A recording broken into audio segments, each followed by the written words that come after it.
तंद्रा, आलस्य, विक्षेप, संशय, ये जिसके जीवन में अधिकायत है उसका सर्वनाश निश्चित हो जाता है साधना का। नींद पर काबू पाओ, निद्रा के अधीन मत हो, ये बहुत बड़ी शत्रु है, ये भजन का नाश करने वाली है। इसको मत ये सोचो कि अभी तो नई अवस्था है, नहीं, इसी अवस्था में इसको काबू पालो, नहीं तो कुछ नहीं होता। जहां देखो, हम देखा है भयो वृद्ध जनों को जिनको कहा जाता है कि अब भजन की अवस्था है, वहां देखा है बैठे बैठे बात करते करते जब देखो तब ऐसे मुंह बगाड़ दिए, लाल टपक रही, जब देखो, देखा हमने। क्योंकि हृदय मलिन है तो तमोगुण का ही राज्य रहेगा, सतोगुण थोड़ी आ जाएगा। यौवन अवस्था में निद्रा को शासन में ले ले, ए विजयी या अभ्यास विजयी कर देता है। निद्रा, तंद्रा, ना नींद है ना जागृत अवस्था है, बेशुद्ध अवस्था सी रहती है। आलस्य, किसी भी सत्कार्य के लिए अंदर उत्साह न रहना। विक्षेप, बार बार भोगों का आकर्षण होना। संशय, ये बातें बिल्कुल साधक के जीवन में नहीं होती। पक्की बात समझ लो, भगवान को प्राप्त करना कठिन नहीं है, संसार का राग त्यागना कठिन है। और वो सत्संग शुरू है, भगवान ने सत्संग दे दिया है, ये रोज काट रहा है तुम्हारे संसार राग को, पक्का मानना। निद्रा, तंद्रा, आलस्य, विक्षेप, संशय, ये जीवन में साधक के नहीं होने चाहिए। श्रद्धा, भक्ति, नम्रता, उत्साह, धैर्य, थोड़ा भोजन और पवित्र आचरण, पवित्र वस्त्र, पवित्र आसन। कल एक उपासक प्रश्न कर रहे थे कि आसनों का भगवत प्राप्ति में कितना योग है। बहुत ज्यादा योग है, पर सिद्धासन और पद्मासन में बैठने की वो भूल न करे जिसका ब्रह्मचर्य ठीक नहीं है। भूल न करे, नहीं शरीर पीड़ा और रोग से ग्रसित हो जाएगा। ये वायु को संशोधित करके, चर्बी को भस्म करके, शरीर को शांत करके और मन को एकाग्र करके, प्राणों को सूक्ष्म करके भगवत प्राप्ति कराने में बहुत ही सहयोगी आसन है पद्मासन और सिद्धासन। लेकिन उसके पहले ब्रह्मचर्य का नियम नहीं, तो इन आसनों पे बैठने की भूल न करे। गृहस्थ सुखासन पर बैठे, पलथी अलथी पलथी मार करके ऐसे आराम से सुखासन पर अभ्यास करे। 30 मिनट, 40 मिनट, 48 मिनट शांत भाव से मंत्राकार वृत्ति करने का, ये सब सही है। लेकिन 1.5 घंटे, 2 घंटे, 2.5 घंटे, 3 घंटे सिद्धासन और पद्मासन में, गृहस्थ धर्म में जो ब्रह्मचर्य का ठीक पालन नहीं करते उन्हें, और विरक्त धर्म में ही इस आसनों का विशेष प्रभाव पड़ता है। तो अगर गृहस्थी में ब्रह्मचर्य का पालन कर रहा है तो बैठ सकता है। योग कोई ऐसी चीज नहीं है कि जो चाहे जैसे चाहे ऐसे मनमानी आचरण नहीं, गुरु के समीप, नहीं तो शरीर रोग से ग्रसित होने की संभावना रहती। प्राणवायु बिगड़ जाए तो कई प्रकार के रोग उत्पन्न हो जाते हैं। उपासक को चाहिए कि आसनों का अवश्य अभ्यास करे। इससे ऊर्ध्वरेता होने में बहुत सहयोग होता है आसनों से, ब्रह्मचर्य का। जैसे आप शांत ऐसे बैठे हैं पद्मासन या सिद्धासन से, अब आपके अंदर वायु बिगड़ेगी, भीषण दर्द शुरू होगा, जांघों में दर्द शुरू होगा, शरीर में विशेष हरकत पैदा होगी, विशेष बिजली दौड़ेगी, एक शक्ति, शांत एकदम, मंत्र में पूरी वृत्ति। अब वो बिजली जो पावर पैदा हो रही, वो आपकी सुषुम्ना नाड़ी को, जो सीधी 90 अंश के कोण में साधन में बैठा जाता है, सीधे मेरुदंड, सीधे सीधे ऐसे, यहां से नापा जाए तो सीधे ऐसे 90 अंश का, वो ऐसे नहीं होना चाहिए। जितने मिनट, 1.25 घंटा, 1.5 घंटा, 2 घंटा सीधे ऐसे। आज्ञा चक्र पर दृष्टि हो आंतरिक या नासाग्र दृष्टि हो, और उसमें बार बार मंत्र लिखा जा रहा हो, चूक नहीं होनी चाहिए। मंत्र की चूक नहीं, बहुत जल्दी लाभ प्राप्त होता है, पर इसके लिए पूर्ण ब्रह्मचर्य की आवश्यकता है। जरा भी चूक नहीं, जैसा कह रहे हैं वैसा। प्राण सूक्ष्म होने लगेंगे, मन एकाग्र होने लगेगा, शरीर शांत होने लगेगा, चंचलता रहित, पर एक बार पसीना पसीना, एक बार भीषण कष्ट प्रतिदिन, जब तक शून्यावस्था नहीं आती शरीर की, तब तक वो साधक को यही पापों को भस्म करता है। यही आसन उसको दिव्यता प्रदान करते हैं। अब इतनी हीट पैदा होती है उसके अंदर, अगर संयम से नहीं है तो व्यभिचारी बन जाएगा। बहुत ध्यान देने योग्य बात, उस समय उसकी कुंडलनी, उसकी सुषुम्ना नाड़ी, उसकी हर नाड़ी एक्टिव होती है उस गर्मी से, आध्यात्मिक शक्ति से। अगर वो व्यभिचार की जरा भी गलती करेगा तो कुंडलनी की अधोगति हो जाएगी, अधोगति नीचे की तरफ हुई, भारी व्यभिचारी बन जाएगा। ये ऊर्ध्वगामी जीव ही सुषुम्ना मार्ग संचारी, सुषुम्ना मार्ग से संचरण हुआ, आजीवन के लिए काम रूपी वेदना से मुक्त हो जाएगा। जीव ही ऊर्ध्वरेता ब्रह्मचारी हुआ, संकल्प ही खत्म काम का, नष्ट हो जाएगा। एक ऐसी परमानंदमय स्थिति योगी की, वही सब बिना कुछ किए ये स्वाभाविक हो जाएगा यदि नाम जब श्वास प्रश्वास से किया जाए। ध्यान रखना, एक इतना कठोर और एक इतना सहज, श्वास प्रश्वास पर ध्यान है, हर समय नाम चल रहा है, वो सब बड़े शीतल प्रकृति से जागृत कर देगा।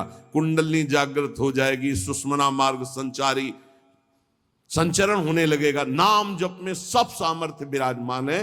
ये केवल प्रवचन की बात नहीं कर रहा, अनुभव की बात कह रहा हूं। पूरे शरीर को झकझोर के रख देती जिस समय कुंडलनी जागृत होती यौगिक क्रियाओं के द्वारा, और नाम के द्वारा जब जागृत होती तो पता ही नहीं चलता कब जागृत हो गई। ये ध्यान रखो, वही नाम से ऐसे सहज में जागृत हो जाती कि उसको पता भी नहीं चलता कि हमारे अंदर कुंडलनी जागृत हो गई क्या, सुषुम्ना मार्ग खुल गया है क्या। खूब नाम में प्रीति।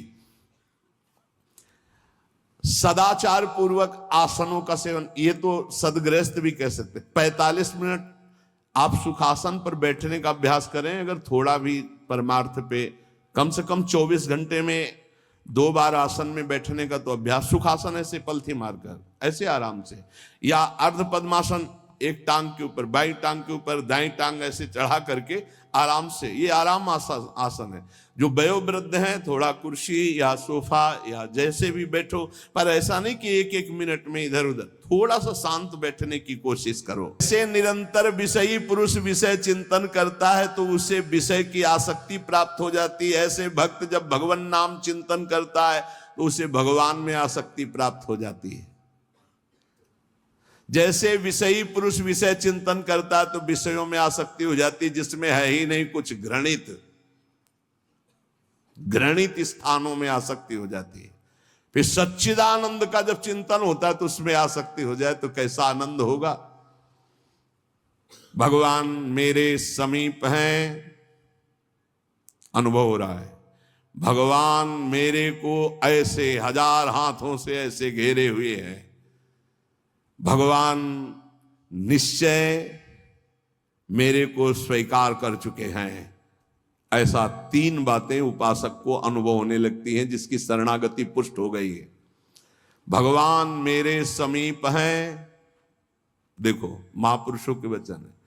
भगवान सहस्त्रों हाथों से मुझे घेरे हुए हैं। भगवान मुझे स्वीकार कर चुके हैं। ये 3 बातें शरणागत के अंदर आ जाती हैं। देखो आपको अनुभव होता है भगवान मेरे समीप है। अगर नहीं हो रहा तो अभी आपका कोई है, इसीलिए नहीं हो रहा। ये पूज्य श्री राधा बाबा कहते हैं हमारे श्री कृष्ण में एक स्वभाव ऐसा है, वो दूसरिया पसंद नहीं करते। वो जिसको स्वीकार करते हैं उससे अनन्यता की चाह रखते हैं। मौन, अन्य चेष्टाहीन, शरीर मन वाणी केवल आराध्य देव में, तो अनुभव होने लगेगा कैसे प्रभु हमारे समीप रहते हैं। ये कितने बड़े महापुरुषों की खुली हुई बात है। भगवान मेरे समीप हैं, भगवान मुझे शास्त्रों भुजाओं से ढके हुए हैं, मेरी रक्षा कर रहे हैं, भगवान मुझे स्वीकार कर चुके हैं।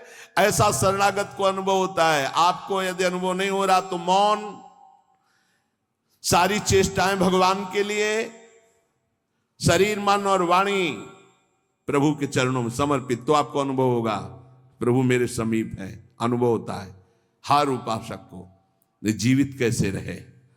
जो भोगों से जीवित है उनकी बात अलग, जो प्रभु से जीवित है उनकी बात। कोई सोच सकता है ये तो विरक्त कर सकता है, गृहस्थ कैसे कर सकता है? तो बोले गृहस्थ संबंधी जितने कार्य वो सब प्रभु को अर्पित करो, नियम से भजन का समय रखो। इतने समय ठाकुर सेवा, इतने समय पाठ, इतने समय भजन, इतने समय ड्यूटी, इतने समय अपने कार्य, समय से सब कार्य, सांसारिक कार्यों को भी समय से करो और भगवत अर्पित करो। जब तक दूसरों से क्रोध करते हो, द्वेष करते हो, कपट रखते हो, स्वार्थ भरा व्यवहार करते हो, अभिमान भरी वाणी बोलते हो और लोक में दूसरों की निंदा करते हो, तब तक हृदय में विद्यमान भगवान होने पर भी तुम ये अनुभव नहीं कर सकते कि वो मेरे समीप हैं। बहुत अमृत में वचन है, पता नहीं आपको कैसे लग रहे हो, बिल्कुल अंदर का ऑपरेशन है। जब तक दूसरों से क्रोध करते हो, द्वेष करते हो, कपट भरा व्यवहार करते हो, स्वार्थ रखते हो, अभिमान भरी बात बोलते हो, दूसरों की निंदा करते हो, तो हृदय में विद्यमान रहने पर भी भगवान का अनुभव नहीं कर सकते कि वो मेरे समीप हैं। ब्रह्मचर्य में जीवन परम पुरुषार्थ में जीवन होता है। ब्रह्मचर्य ही ब्रह्म की प्राप्ति का मुख्य हेतु होता है। ये मुख्य हेतु होता है। मान लो जिसके त्यागने में इतना सुख है, उसको रोकने में कितना सुख होगा। मान लो ये डॉक्टरों की ये बात हमारी समझ में नहीं आती जो ये कहते हैं कि ऐसा करना ठीक है। हमको उन लोगों की बात समझ में नहीं आती जो कहते हैं सर्वनाश का खेल खेलो और तुम स्वस्थ रहोगे। भगवान ऐसों की बुद्धि को बचाएं जो प्रमाण देना चाहिए कि हमारी नई पीढ़ी, हमारी नई समाज कैसे संयम में रहकर ऊपर उठती है। कोई भी घड़े में छेद कर दो भर जाए, ऐसा कैसे हो सकता है? चलनी में गैयादू है, दोष दैव को दे, हरिगुरु कहो न माने। कैसा कलयुग बढ़ गया है कि प्रमाण दिया जाता है सीरियल नौटंकी नाटकों से और डॉक्टरों से। कैसी बुद्धि भ्रष्ट हो गई है उपदेश देने वालों की। धर्म शास्त्रों की अवहेलना करके ऐसे उपदेश देने वालों को नारकी गति प्राप्त होगी, कोई भी हो। क्यों? क्योंकि वो जब ऐसा उपदेश कर रहा है तो स्वयं उसकी ऐसी धारणा है। और व्यभिचारी की गति कभी शुभ नहीं हो सकती। व्यसनी धन शुभ गति व्यभिचारी कभी नहीं हो सकती।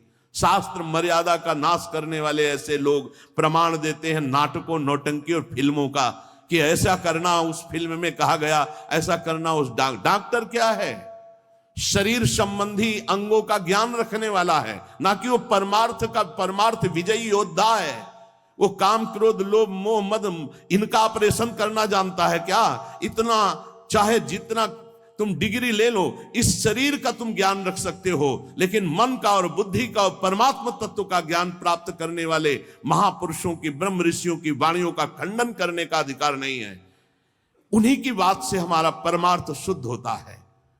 शरीर में जितनी पावर शक्तियां हैं वो सबका अंतिम रूप वीर है। सबका अंतिम रूप, सप्तम धातु का अंतिम रूप बनता है जाकर वीर। और उस पावर का नाश करने वाला कभी स्वस्थ रह सकता है? कैसी बुद्धि है, कैसा उपदेश है।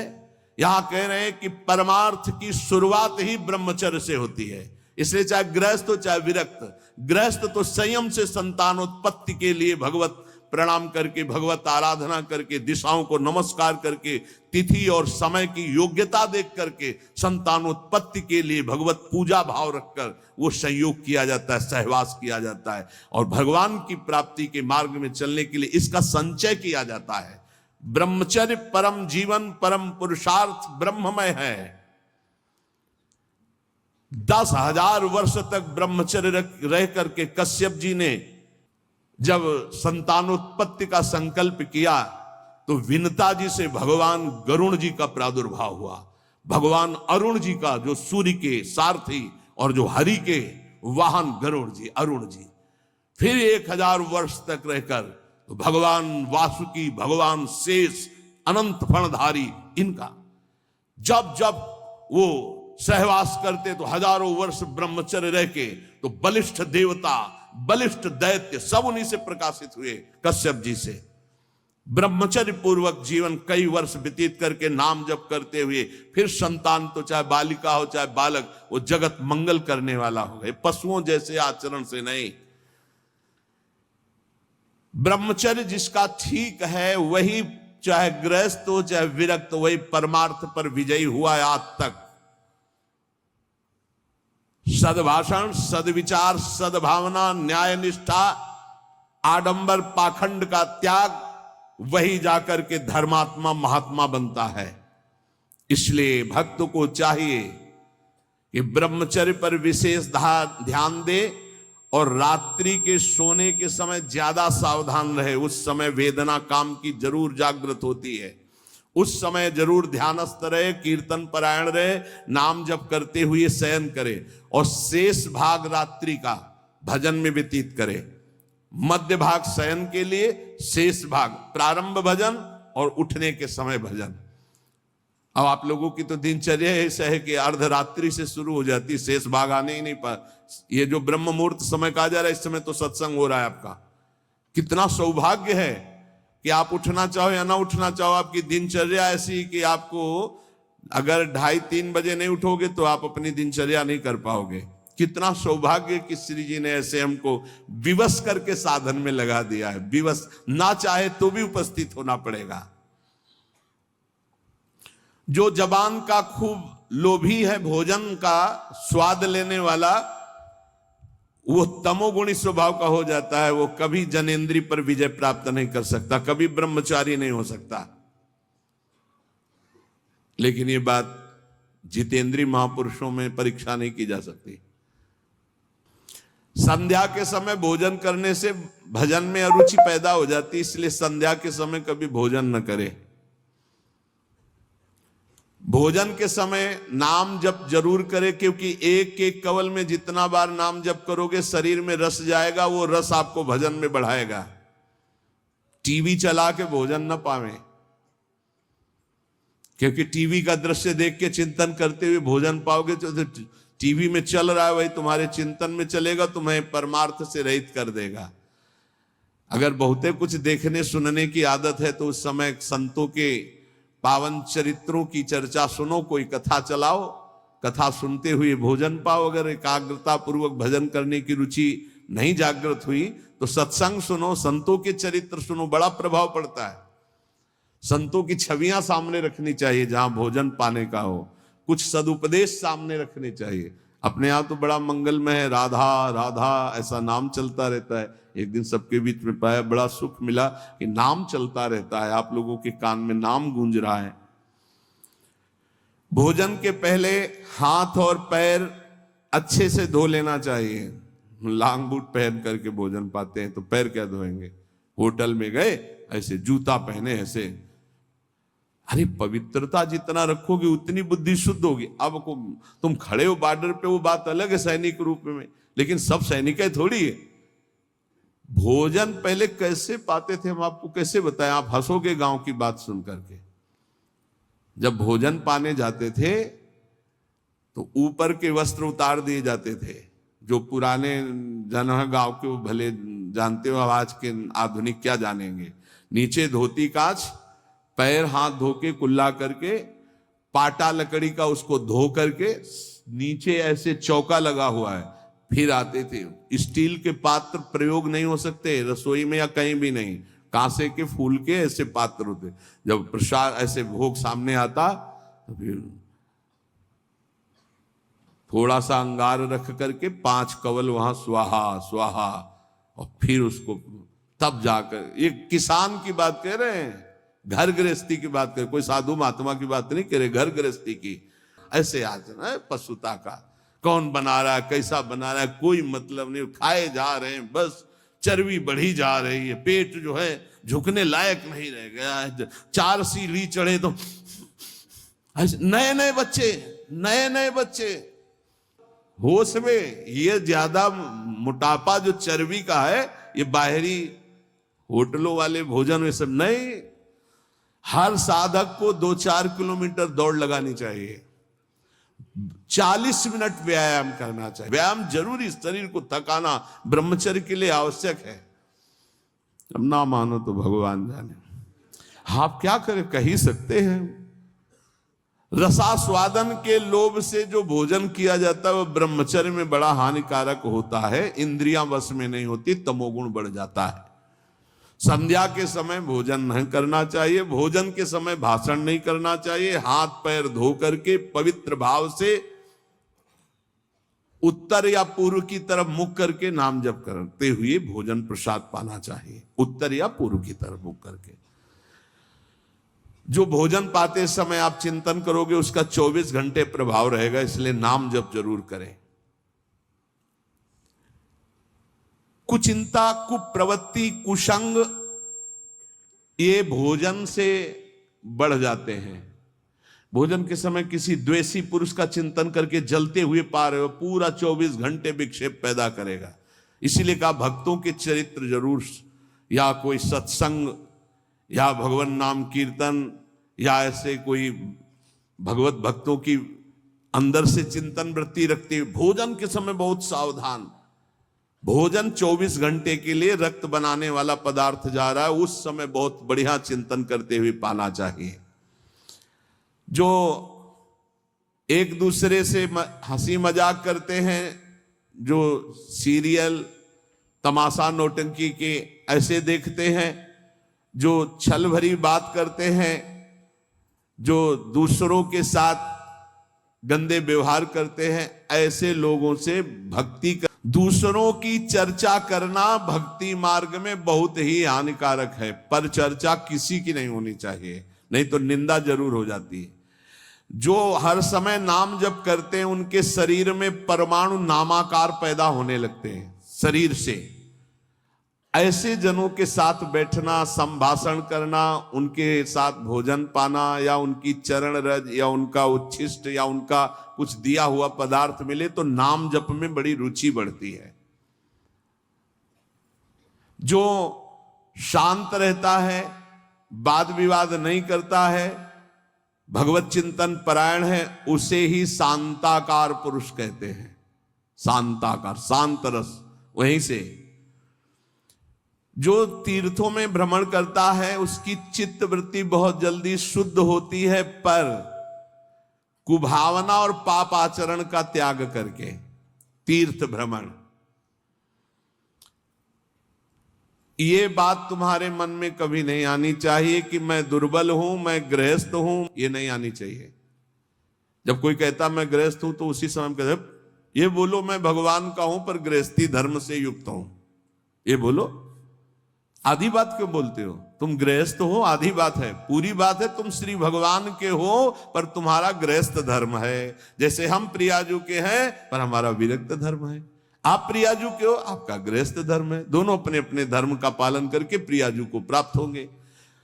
मैं बहुत नीच हूं, दुर्बल हूं, अपवित्र हूं, ये सब बातें केवल बोलने की बात है।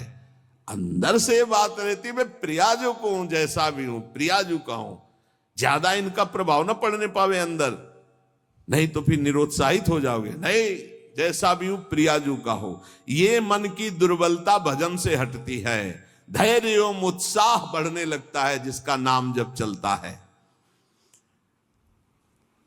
भक्त वही जो केवल गुरुदेव वाक्य और भगवत वाक्य पर विश्वास रखता है, अन्य नहीं।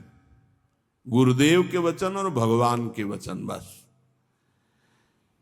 ये काम क्रोध की तरंगे मन में उठती हैं, चिंता मत करो, नाम जप करो, गुरुदेव के वाक्य पर विश्वास रखो, शांत हो जाएंगी।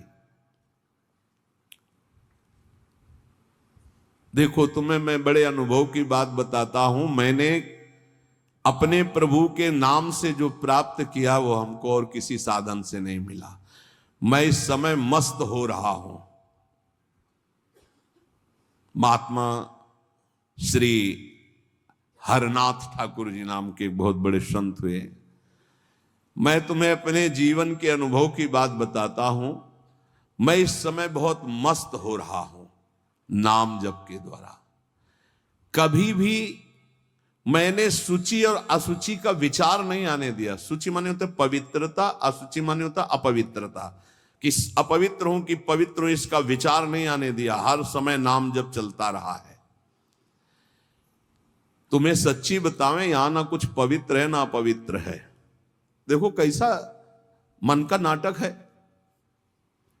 ऊपर से नहा लिया, हम समझ रहे पवित्र है, और यही मल भरा हुआ है, यही एक बस चावल भर चमड़ी का ढक्कन है ढका हुआ, नहीं तो यहां मलाशय मूत्राशय सब यही है। भला क्या पवित्र हो गया? ऊपर से पानी डाल, रेशम के थैले में बिष्ठा भर लो और ऊपर से उसको नहा दो तो पवित्र हो जाएगा क्या? अगर तुम्हें पता है कि इसमें बिष्ठा भरा है, छुओगे उसे और इसमें भरा है। ए, कितना इस शरीर से प्यार करते हो? है क्या ये थैला है और कुछ नहीं है। यहां भगवान बैठे, यहां भगवान बैठे और यही पूरा नीचे सब नरक कुंड भरा हुआ है। भगवान से हमारा कोई संबंध है जिनकी हम खोज कर रहे हैं, कभी स्त्री में, कभी पुत्र में, कभी परिवार में, कभी मित्र में, हम उन्हीं की खोज कर उसी प्यारे से प्यार करना चाहते पर समझ नहीं पाते इन शरीरों की आड़ में वो बैठा है, शरीरों से प्यार कर बैठते हैं और वो जो बैठा है उससे कोई मतलब नहीं रह जाता, इसलिए हर बार खाली हाथ हो जाते हैं। इस बार गुरु कृपा से पता चला कि शरीरों से नहीं, शरीरों के अंदर बैठे हुए परमात्मा से प्यार करना है। देखो बहुत बड़े महापुरुष के अनुभव हैं। सर्वदा मैंने अपने इष्ट का नाम जप किया है, उससे मैं मस्त हो गया हूं। भला कौन अपने अनुभव ऐसे बताता है? संत ही कृपा करके बताते हैं। कभी भी मैंने सूची असूची का विचार नहीं किया, क्योंकि ये कभी पवित्र हो ही नहीं सकता। और दूसरी बात, मैं कभी अपवित्र हो ही नहीं सकता। दूसरी बात स्वरूप में है और पहली बात शरीर में है, ये कभी पवित्र हो ही नहीं सकता और मैं कभी अपवित्र हो नहीं सकता। ईश्वर अंश, जीव अविनाशी, चेतन, अमल, मल रहित, ये मल युक्त, जड़, मलयुक्त, विनाशी, परिवर्तनशील, ये कभी पवित्र नहीं हो सकता, मैं कभी अपवित्र नहीं हो सकता। इसलिए चिंता की बात नहीं, हर समय राधा राधा राधा राधा नहीं बता सकता। मैं इस नाम से एक स्थिति प्राप्त की है जो शयन में, स्वप्न में और जागृत में मुझे हर समय डुबोए रहती है। पकड़ना, महापुरुषों की बात पकड़ना। ये राधा नाम नाम ही नहीं है, ये महामहिम परा मंत्र है, परा विद्या है। ये नाम ही तंत्र का सार है, ये नाम ही मंत्र का सार है, ये नाम ही ईश्वर श्री कृष्ण का सार है। राधा नाम वेद मंत्र और यंत्र तंत्र में सब सार को सार, ताते श्री सुख प्रगट कियो नहीं, जान सार को सार। परम धन राधा नाम आधार। इस राधा नाम से बढ़कर के और कुछ भी नहीं है। श्री कृष्ण भी इसी नाम का जप करते हैं और श्री कृष्ण ही इनको गुरु मानते हैं। किनको? जिनका नाम राधा है। पी को नाचन सिखवत प्यारी। कई ऐसी स्वामी हरिदास जी महाराज ने पद लिखे, कई ऐसे महापुरुष। 16 चौको 64, 4 गुना परम प्रवीण प्यारी जो लालजू से। 16 कला श्री लालजू तो 64 कला परम प्रवीण श्री प्यारी जो। इस नाम के उच्चारण से भवरोग निवारण हो जाए तो साधारण बात है। दैहिक व्याधियों की तो पूछना ही क्या है। कोई भी चिंता तुम्हारा स्पर्श नहीं कर सकती, कोई भी बाधा स्पर्श नहीं कर सकती जिसकी जिह्वा पे राधा नाम है। मेरी बात मान जाओ, नामोच्चारण करो, सारा संसार तुम्हारा ही हो जाएगा। तुम देखोगे सारा संसार तुम्हें प्यार करेगा।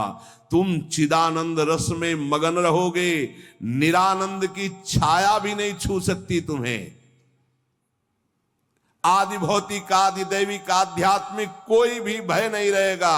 सभी भयभीत होकर भाग खड़े होंगे। सदा के लिए तुम निर्भय और निश्चिंत हो जाओगे। इसलिए मेरी बात मान लो, नाम लो। नाम जीव का एकमात्र कर्तव्य उद्देश्य नाम। नाम भूल जाने पर इंद्र का इंद्रत्व भी नरक के समान लगने लगेगा यदि नाम जप करोगे तो। क्या है इंद्र के इंद्रत्व में? एक भारी स्वप्न है, अच्छा बस, जगो तो कुछ नहीं। देखो, नाम भूलने से माया के दास बन जाओगे और नाम चलने पर